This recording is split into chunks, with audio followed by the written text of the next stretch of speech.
Good tidings YouTube, I am Tyrant here and welcome to part 2 of my Earning Your Wings series.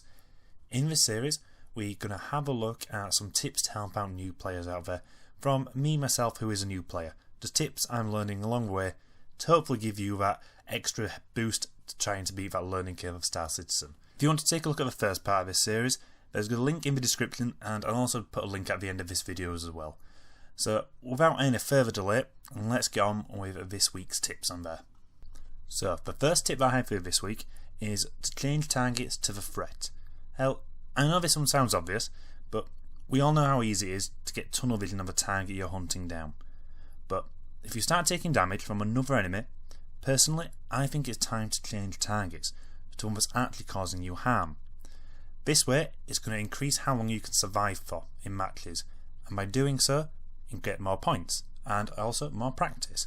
So what I normally do when someone's got their crosshairs on me, I'll normally decide target in front of me, I'll lock a missile and fire one off of that, meaning that hopefully I can still get that kill, and then I'll quickly change target to get to the one who's chasing me down.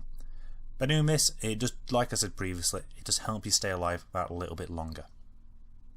The second tip I've got for you in this video is to look at the sensitivity curves and pips. We did cover this in part 1, we only covered the pips over there. Just a quick recap, the pip is on there which affects how you're going to be aiming at the target.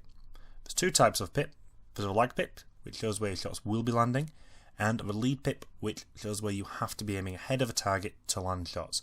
But like I said, this was covered in the previous part, so there's a link in the description, as we said, and at the end if you want to take a look at that. But when it comes to flying, we can also look at what's called the sensitivity curve.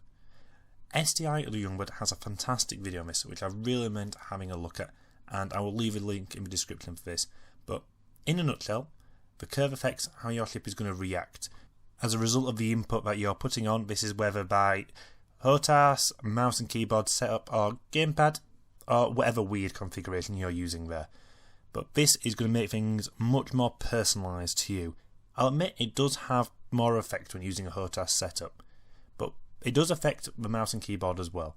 So by changing this curve, it means you can adjust it to what suits you, so that you can make it less sensitive when making small aiming adjustments, then crank up the sensitivity if you want to pull off a massive turn so you don't have to throw the stick around or throw the mouse off your desk.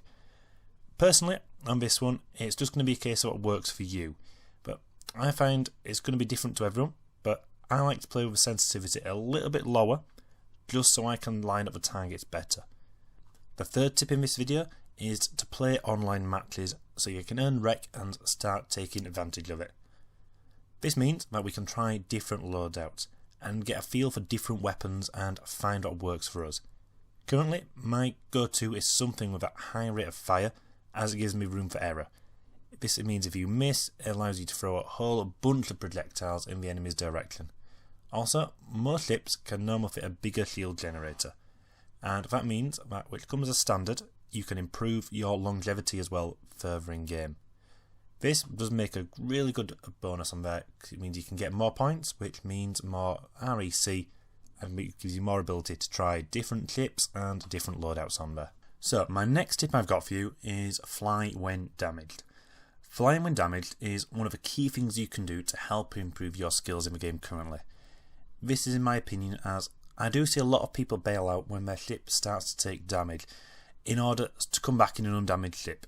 Yes, this ship is generally going to be more effective, but isn't going to help you to learn to fly your ship when it's damaged or a little bit beaten up around the corners, which in the persistent universe is going to be really important, as we're going to try and fly that ship for as long as possible when it's damaged, as we're not going to want to lose the ship, because we've earned it with us hard-earned money, and we're not going to want to get rid of that. This said, some of the ships out there are still pretty damn good when damaged.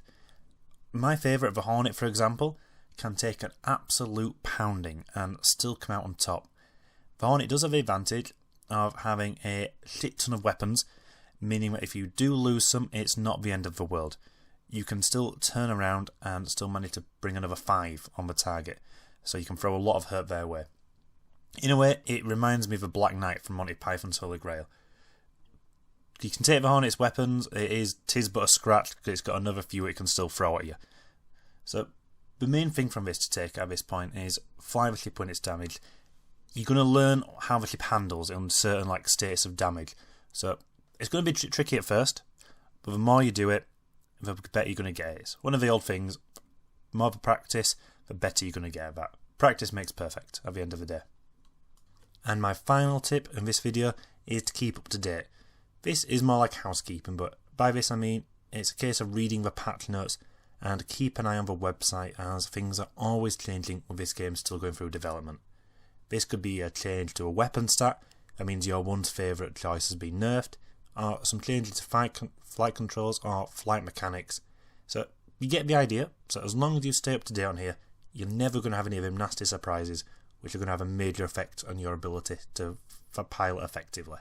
So with tip 5, that brings us to a close on this episode of Earning Your Wings. As always, I really do appreciate you watching them out. It does really mean a lot, and I hope that you found at least one of these tips helpful and you'll take it to your game. This has been Iron Tyrant. I hope you enjoy the rest of your day and fly safe out there.